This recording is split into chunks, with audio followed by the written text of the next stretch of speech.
cijela Srbija je ustala, ne samo Srbija, nego i cijela Evropa. Vidite da podržavamo studente, profesore, radnike, seljake u njihovim zahtjevima za pravnom državom, za boljim društvom.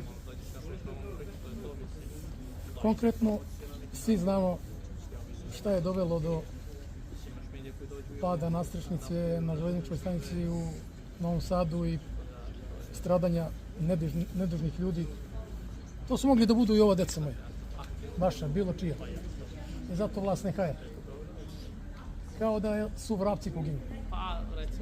Krajnje vreme trpi narod 10 godina ove vlasti nepravdu i studentima, njihovim profesorima neizmerno hvala u ime, moje ime i mislim građana Kosova i Metohije, što su pokrenuli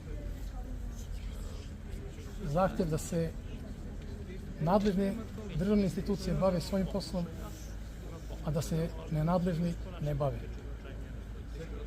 Evo sa ovog parčeta zemlje Republike Srbije, Kosova i Metohije, mislim da smo mi najbolje zadnjih 10 godina osetili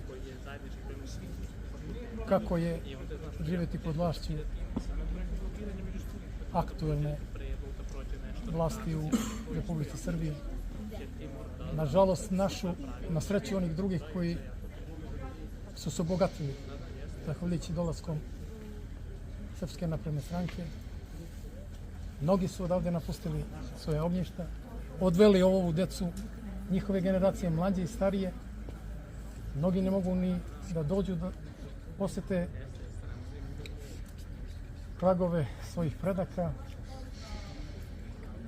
Žalosno je, ali to znamo kome treba da zahvalimo.